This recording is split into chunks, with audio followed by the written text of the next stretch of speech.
Hey guys, welcome back to Set of Sessions. Today I bring back Anthony Lee. How you doing, Anthony? I'm good. How are you? Yeah, good. We've got an interesting one today. Let's talk about indexing, relevancy, and these discussions that you've been having with seller support around, new rules around browse nodes, etc. Sure, yeah. I had a pretty enlightening few ongoing conversations. I'm constantly, so my strategy is I'll submit a support ticket and then I'll reference the old support ticket when I change subjects. So I always get it elevated to the catalog team, but we have this ongoing conversation. It's still going on. But it's been really enlightening about basically how the algorithm works as far as for ranking, indexing, how it all ties together. It's really fascinating stuff. But you probably want me to tell you about it. That's right. Yeah. So let's go into a bit of detail. So what led you to having this conversation? Obviously, everyone's doing various different testings and take different approaches to. I only discovered the other day through Ivelin that he's found there's up to four different indexes, whereas I was under the understanding there was only one. So it's good to get everyone's point of view on stuff. So, you know, for for me, for Amazon, it's very difficult to take on board what seller support would say. Do you know what I mean? Because they've got a lot of people that are less knowledgeable than us. They've proved that time and time again. I know they're trying to do the best job as best as possible, but you do get a lot of misinformation as well. So, but knowing you like to dig a bit deeper. So do you want to roll out what you discussed and how you started to pick it apart? Sure. Well, to kind of start that off, there's a strategy for getting the right information out of seller support. Yeah.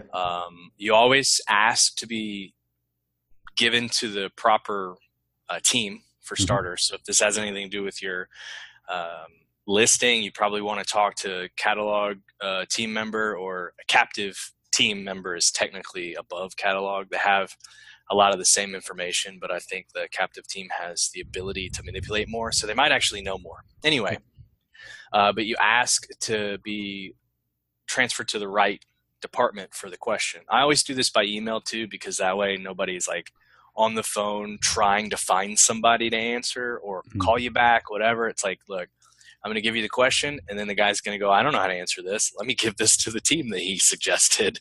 Yeah. Usually, I think that's what's happening. I could be wrong. I could totally have it all wrong. But, and then you are very detailed about the questions you ask, like specifically definition of this, point to it in terms of service if you can.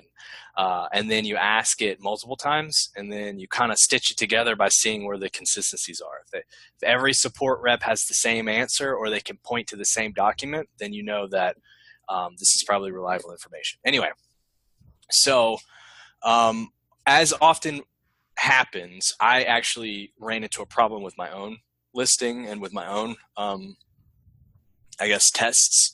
And this is why I feel it's of great value, even when you do provide services for other sellers, to be a seller yourself, because you can have a dev team that is dedicated to throwing everything they can think of at a problem, but they're not going to hit everything.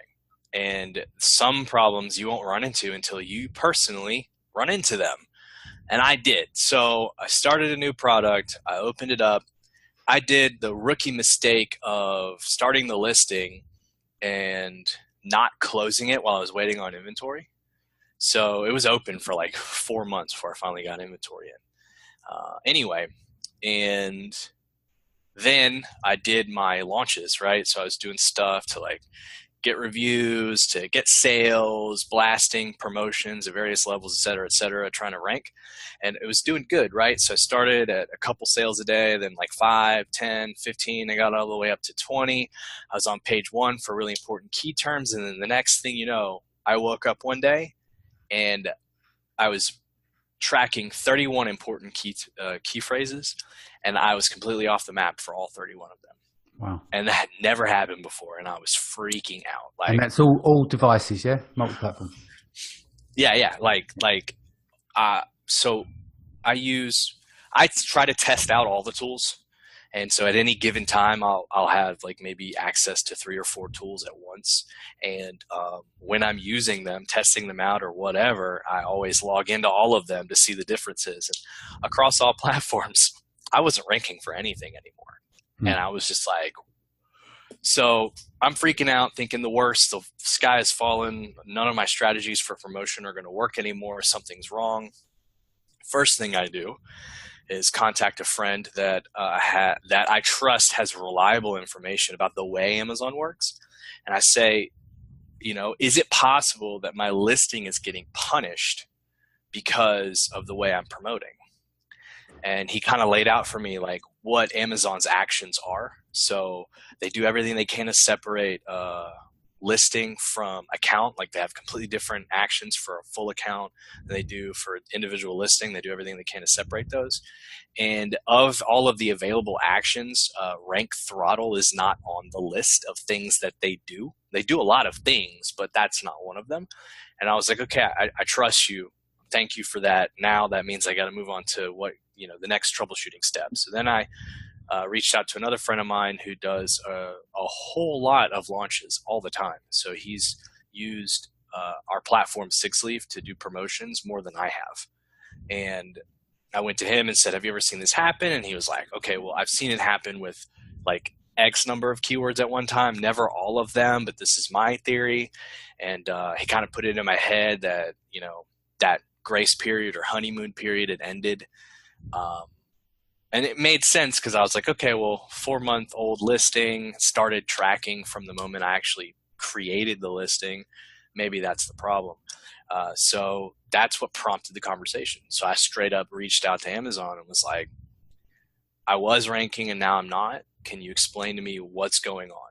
And they looked into my listing and came back to me and said, well, for starters, none of your back-end search terms are indexed. Like you're not indexed for anything back there. And I was like, okay, well, there's obviously, it's the most logical explanation. You checked with tools. So are you seeing tools that show for indexing, but they're saying that you didn't index or you didn't? No. I didn't check indexing at the time because Come on, man. You've got to step your game up. I'm joking. Yeah. This is literally a process of a couple of days. We're not even 48 hours out. I'm joking. My first go-to was not to check and see if things were still indexed because I assumed that they were. Like I had no reason to believe that suddenly I wasn't going to index for anything. Yeah. But when they told me that, I checked, and yes, I wasn't indexed for anything, and it kind of made sense that there's got to be some kind of correlation, right? My ranking had to have been affected somehow by this de-indexing. Like maybe I de-indexed for certain terms inside of a long tail and that affected the relevancy and that anyway, so I started asking more questions. Okay, well, why isn't it indexing? How do I get them to index? This is affecting my relevancy, obviously, et cetera, et cetera. And this conversation just continued. And I got some really good information out of it. And it kind of led me to form some new theories about how all this works. So that was, to answer your first question, that was how we arrived at this conversation. Cool. So what I learned from it was, first I'm still piecing together the evidence, right? So I'm looking at it going, okay, well, I thought I had, new product, right? So you think you have this period of time that's like a grace period where Amazon lets you willy-nilly rank for stuff. It's super easy. And I lost that, but why did I lose it 4 months later? And then I realized that I created the listing 4 months prior, but I didn't populate it with any of the text until 3 months prior. Yeah. So then it occurred to me, well, maybe there's a grace period in which you're actually given the benefit of indexing and relevancy. And I remembered, in order to create a blog post for Sixleaf, I actually tested indexing on subject matter keywords and noticed that I would put in a term and it would index within 20 minutes. And I was indexed for everything in the back end, search terms and subject matter. So that's when it occurred to me that when you create a listing, when you populate it with text, the spiders crawl it, there's like a relevancy. This is my theory. There's like a relevancy honeymoon period where nothing's relevant, but nothing's irrelevant. So you're given the benefit of the doubt. that you could be relevant for a term, and you're indexed for everything, right? So if you're indexed for everything and you're given the benefit of the doubt that you might be relevant for a term, then that means that you could pretty much rank for all of the terms that you're relevant for. And that would explain that kind of spike in your ability to rank in the beginning. Now, I'm not saying there isn't a sales history honeymoon period too. I still think that probably there is a factor in there in that.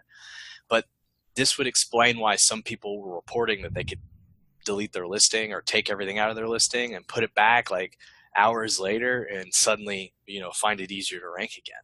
And suddenly their keywords pop back up on the map. So that was kind of a big epiphany, and I tested it, and all of the words that I wasn't indexed for re-indexed. And then I started digging deeper into, okay, well, tell me more about this relevancy thing. Like, what determines that? And I also was reading the product advertising API, which actually has a definition based for on each one of them, that API for all of the items. And one of them is relevance. And so one of the things I look at is keyword density, how many times keywords appear in the listing, how close together they are to form a long tail, to form a search term. So this is the interesting, just about in there. This is interesting because obviously people will say that the content in the listings, the individual words are stitched together to make a phrase, right? And then it's indexed from there, or supposedly, as we're on the outside. But then what you're talking about is density, is the repetition of keywords. So some people say don't repeat your key phrases in the back end, or don't repeat your keywords in the listing. This definition specifically said in your description. So and I take description in this one to mean description and bullet points. So in the listing, outside of the title, it's saying that it does actually increase relevance if you have repetition, and it also matters the logical order of the phrases. To Amazon. So this is like very Google SEO now at this point, right? So moving further, having a conversation with the rep, and then also looking at the terms of service, it states that buyer listing views affect relevance. What that means is a buyer, so I take that to mean someone that has an Amazon account. So this can't be a bot. A buyer goes to your listing through a keyword. Even if they don't buy, that increases relevance. Suddenly it makes sense. All of these anecdotal stories I'm hearing of people turning on PPC out the wazoo and using exact phrase campaigns and seeing long tail keywords increase in rank with no sales. Well, that would be why, because they're increasing the relevance because of the exposure, because of the clicks. The clicks are causing relevance to increase, which is kind of amazing. You were going to say something right there. No, I was going to say one of the most recent product launches, I launched ranking using one keyword, nothing else. I call it the all tides rising effect. And so basically I spent about $3,000 on this keyword over a space of about a month and got it to number 7. And now I've been tapering off the bids, because I was bidding high to get the number 1, or floating between the number 1 and 2 position, depends on the platform that you're on. And it's doing well now. So now we're up to about 60-40 in terms of organic over PPC sales. So I'm tapering off. And this is for a low price product as well. And so that's what I call the rising tide effect, because my test was, let's take this one keyword, this one exact match, and from day one, take another bunch of keywords that are related to that, like the longer tail versions, the relevance of those keywords. So it's a 2-word keyword, right? Or it's a key phrase. It's the most popular phrase. It's the one with the highest amount of impression share. You can see that when you run the ads, and then when you run it on the tools as well. But the idea is, well, how the hell does all of these other keywords rank based off only marketing to one keyword? And that's why I call it all rising tides effect. But now you're not trying to tell me, what you're explaining to me is that's starting to make sense there in terms of the relevancy, the visit into the listing, the buyer with the Amazon account. So, and I mean, the conversion rates were through the roof for me. I was converting every 3 clicks or something. I did drop the price as well. But obviously, as you taper off, that becomes wider. So it's like 6 to 8 clicks or whatever. It depends on how far you are going down on the search pages, really. Because if you're below the fold, even though you're generating impressions, your click-through rates are going to make a change as well, because it's not in the number 1, 2, or 3 ad slot. I like that strategy. Thank you for sharing. And right. Hopefully I'll be able to borrow it. But yes, so the listing views affects relevancy. The keyword density affects relevancy.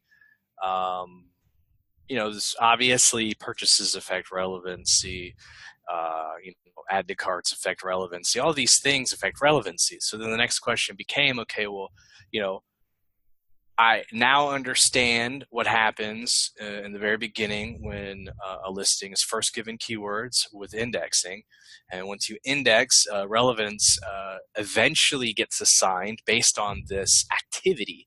So it's almost like you're given the benefit of the doubt, and then it's performance based after that. Is your listing actually getting traffic? Is it converting? Etc. And when it does, then relevancy increases. And when that does, then the keywords stick and you don't get de-indexed for them. So that was kind of like the theory that I created. And then going deeper, I started asking about relevancy. That's when we had this awesome conversation about browse nodes. So Amazon's been working to change the way they handle browse nodes for years now, actually. It started probably about 3 years ago.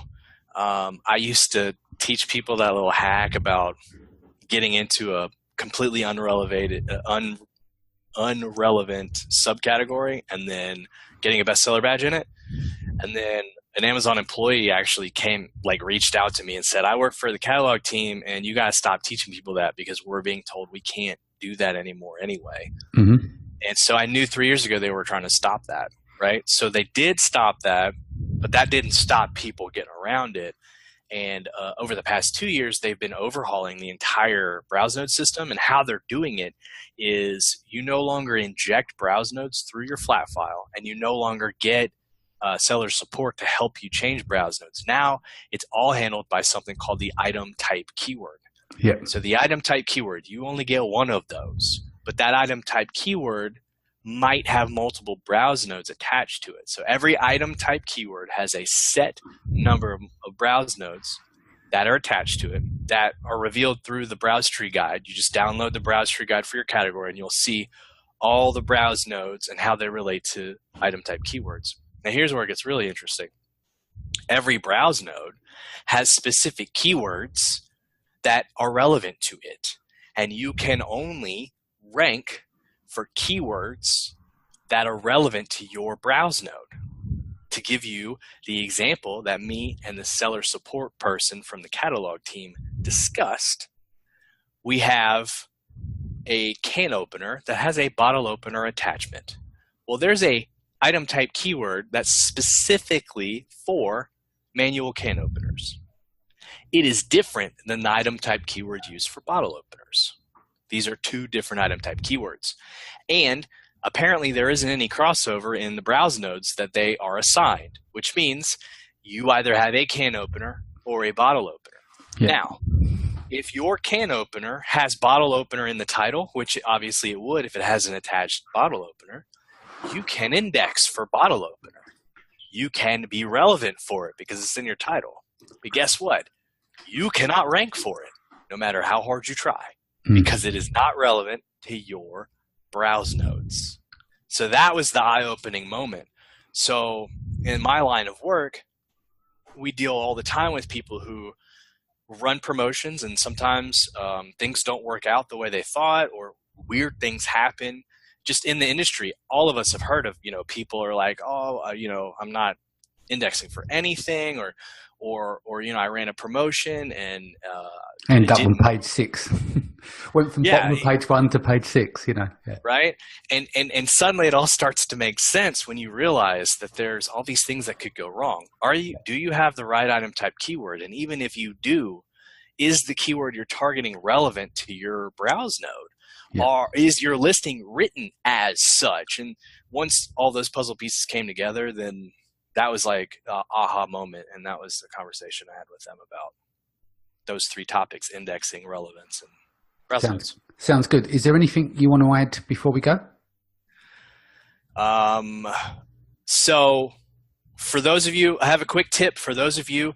If you run into problems with indexing, let's say your backend keywords are not indexing, let's say you're not indexing for any keywords in your listing, or let's say suddenly you're not ranking for anything, there's certain actions you need to take.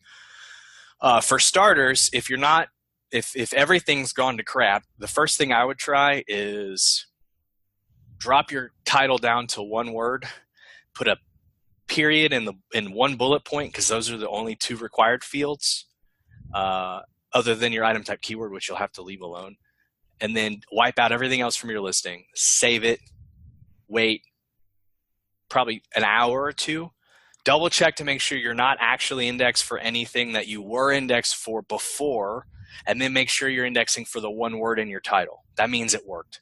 Then repopulate all of the fields and see if that resets and forces a reindex on your listing. If you're still having trouble, or if you're specifically not indexed for keywords in your search terms, this is how you troubleshoot. Delete everything except your title. One period in the bullet point. Leave your title as is. Save it. See if you're indexed for all of the keywords in your title. If you are, that means you're good. If you're not, that means something's wrong with your title. You need to figure out what it is. Of course, leave your images in place as well, so you don't get suppressed. Yeah, of course. But you want to check and see if you're indexed for everything in your title. If you're not, and something's wrong with your title, it means you probably used a forbidden keyword. Those do exist. If you have a keyword that Amazon finds forbidden, it'll just de-index everything. If you index for everything in your title's good. Then move on to the first bullet point. Yeah, I can't remember where I read that, but there's some documentation out there on forbidden keywords, isn't there? Especially, I can't either. Yeah, I can't remember where I read it, but I know it exists. Yeah, I can't remember where I read it, but what I did see in there, that everyone on their fifth bullet point offers, money back guarantee, penalises the listing when you put money back guarantee in there. That's what it says in this documentation. Best, free, it's crazy. Yeah, but it's not that way for every listing. No. So you always have to check yours, but that could be the problem. And sometimes they just don't catch up with you until later.